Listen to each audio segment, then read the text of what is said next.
जय हिंद साथियों, आपसे ग्रेट वेलकम है आर्मी तैयारी .in यूट्यूब चैनल पर। आज यहाँ पर हम जानेंगे एसएससी जीडी और आर्मी जीडी में क्या फ़र्क होता है, कौन सी जॉब ज़्यादा अच्छी होती है, कौन सी जॉब इजी होती है एसएससी जीडी और आर्मी जीडी के अंदर। और यहाँ पर सारा कुछ मैं आपको इसी वीडियो में बताऊँगा और यहाँ पर ये भी मैं आपको समझाऊँगा कि दोनों में अंतर क्या है और सरकार जो है दोनों में कितना अंतर करती है, कितना भेदभाव करती है, वो भी यहाँ पर आपको पता चलेगा। पूरा इन्फॉर्मेशन आपको इस वीडियो में मिलेगा। चैनल को आज ही सब्सक्राइब कर ले। उससे पहले आज ही चैनल को सब्सक्राइब करें और बगल में छोटी घंटी है उसे ज़रूर से दबाएं और व्हाट्सएप ग्रुप को ज्वाइन करने का लिंक डिस्क्रिप्शन बॉक्स में मिल जाएगा। तो चलिए बात करते हैं यहाँ पर दोनों के डिफरेंस के बारे में एसएससी जीडी और आर्मी जीडी के अंदर।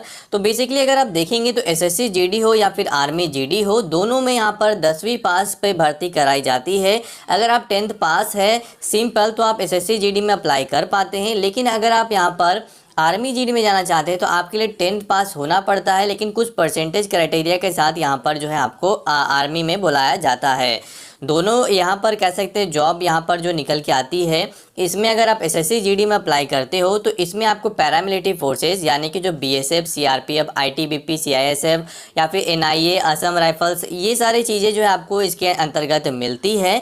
लेकिन अगर आप आर्मी जीडी में अप्लाई करते हो तो इसमें आर्मी की जनरल ड्यूटी की जॉब डायरेक्ट मिलती है। और दोनों का अगर आप जॉब प्रोफाइल देखोगे तो एसएससी जीडी में जो है यहाँ पर आपको गार्डिंग और स्कॉटिंग दो तरह की जॉब होती है। और यहाँ पर गार्डिंग का मतलब यहाँ पर ये होता है कि आपको जो है गार्ड करना होता है, चाहे वो बॉर्डर पर हो या फिर जो यहाँ पर अगर आप एयरपोर्ट्स वगैरह पर देखोगे या फिर जो सिक्योरिटी में जो लगे होते हैं जो नेता वगैरह के, तो ये सारे गार्डिंग के अंदर आती है। लेकिन स्कॉटिंग जॉब भी यहाँ पर जो है एसएससी जीडी को दिया जाता है। जैसे कि यहाँ पर कभी भी स्कॉटिंग में कह सकते हैं जब फ्लड आ गया या फिर नेचुरल डिजास्टर कोई आता है, आपदा आ जाती, तो उस केस में भी जो है पैरामिलिट्री फोर्सेस का सहारा लिया जाता है। वैसे आर्मी का भी सहारा लिया जाता है, आपने देखा ही होगा न्यूज़ वगैरह में आपको देखने को मिल ही जाता है। तो ये होता है यहाँ पर एसएससी जीडी के अंदर। वहीं अगर आप आर्मी जीडी ज्वाइन करते हैं तो इसके अंतर्गत आपको दो तरह की जॉब मिलती है।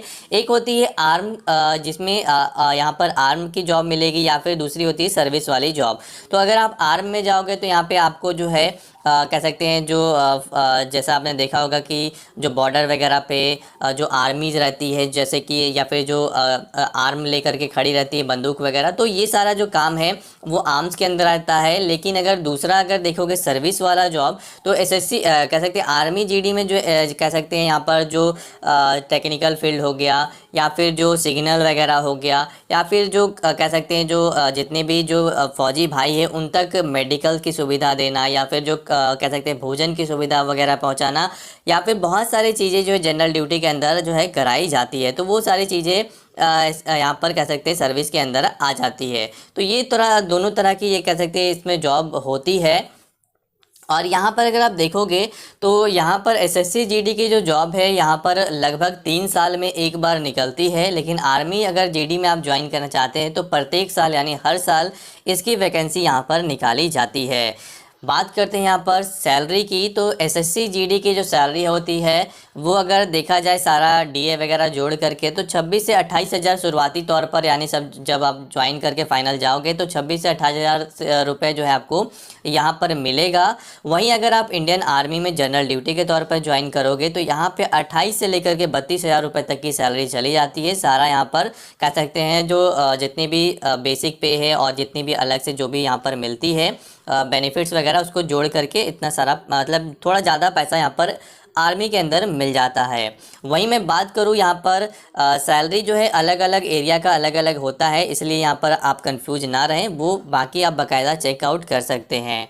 बात करते हैं सबसे इम्पॉर्टेंट जो यहाँ पर है पेंशन। तो अगर आप एसएससी जीडी ज्वाइन करोगे तो आपको कोई भी पेंशन नहीं मिलेगा, यानी कि अगर आप रिटायर हो जाओगे तो आपको यहाँ पर सरकार पेंशन नहीं देती है। लेकिन वहीं अगर आप इंडियन आर्मी से रिटायर्ड करते हो या फिर आर्मी जीडी से, तो आपको यहाँ पर बाकायदा पेंशन का जो कह सकते हैं पेंशन जो है वो आपको मिलता है। और पेंशन यहाँ पर आर्मी जीडी में दिया जाता है। पहले बहुत पहले की मैं बात करूँ लगभग तो यहाँ पर सब में मिलता था, लेकिन बाद में एसएससी जीडी का पेंशन बंद कर दिया गया। लेकिन यहाँ पर ये भेदभाव सरकार करती है। सरकार कह सकते हैं जो भी एमएलए वगैरह विधायक वगैरह होता है, अगर वो रिटायर करते हैं वो लोग अपना पेंशन ले लेते हैं, लेकिन यहाँ पर जो जवान हैं पैरामिलिट्री फोर्सेस के, उनको वो पेंशन नहीं देते। तो ये भी चीज़ें जो है काफ़ी बुरी मुझे लगती है। बात करते हैं यहाँ पे चलिए अगले पॉइंट की। तो मेडिकल और कैंटीन फैसिलिटी आर्मी जीडी हो या फिर एसएससी जीडी हो, दोनों के अंतर्गत आपको प्रोवाइड किया जाता है, बिल्कुल यहाँ पर आपको मिलता है। यहाँ पर छुट्टी की मैं बात करूँ तो आर्मी जीडी में भी यहाँ पर जो है छुट्टी जो मिलती है वो लगभग 3 महीने या फिर कह सकते हैं 100 दिनों की छुट्टी होती है। और आर्मी में भी यहाँ पर जो है लगभग 3 महीने की जो छुट्टी है, 90 दिन की छुट्टी है यहाँ पर दी जाती है, जिसमें कुछ कंपलसरी लीव होती है, कुछ होती है अर्निंग लीव, जिसमें आप छुट्टी ना लेकर के पैसे भी मतलब वर्क करके ले सकते हो एक्स्ट्रा। तो ये सारी चीज़ें दोनों के अंदर मिलती है। लेकिन छुट्टी वगैरह का थोड़ा दिक्कत होता है यहाँ पर पैरामिलिट्री फोर्सेस के अंदर, बाकायदा वो डिपेंड करता है सिचुएशन पर, मैं उसके बारे में ज़्यादा बात नहीं करूँगा। आते हैं अगले पॉइंट पर, यहाँ पर कितने साल की जॉब होती है। तो अगर आप यहाँ पर आर्मी जीडी में ज्वाइन करोगे जनरल ड्यूटी के तौर पर, सोल्जर के तौर पर, तो यहाँ पे 15 से 16 साल की आपकी जो है जॉब होती है। वहीं अगर आप एसएससी जीडी में ज्वाइन करते हो तो यहाँ पर आपकी जॉब जो है वो लगभग 40 सालों की होती है, यानी कि 40 ईयर्स की जॉब यहाँ पर मिलती है। लेकिन यहाँ पर मैं ये भी बताना चाहता हूँ कि अगर आप आर्मी जीडी में सोल्जर के तौर पर यानी कि सोल्जर जीडी के तौर पर ज्वाइन करते हो तो 15 से 16 साल की जॉब होती है बाकायदा। अगर आप जो है यहाँ पर हवलदार या फिर सूबेदार, नायक सूबेदार, अगर आपका पोस्ट बढ़ता है तो आपका जो कह सकते हैं जॉब का जो टेन्योर है, जो पीरियड है, वो भी बढ़ जाता है, वो भी जो है ऊपर चला जाता है, यानी कि 20 साल, 25 साल, 30 साल जो है यहाँ पर जॉब हो जाता है। तो ये बहुत सारे लोग यहाँ पर अपना पोस्ट नहीं बढ़वाते, लेकिन बहुत सारे लोग जो है पोस्ट अपना बढ़ाते हैं, सर्विस करते हैं। और इसके अलावा चलिए आते हैं आखिरी पॉइंट पर, जो कि है यहाँ पर एक्स सर्विसमैन। तो आर्मी जीडी से या फिर आर्मी से अगर आप रिटायर करते हो तो आपको एक्स सर्विसमैन का दर्जा मिलता है। वहीं अगर आप एसएससी जीडी से रिटायर करोगे तो आपको एक्स सर्विसमैन का दर्जा नहीं मिलेगा, यानी कि आप जो है आपको एक्स सर्विसमैन कोटा का बेनिफिट नहीं मिल पाता।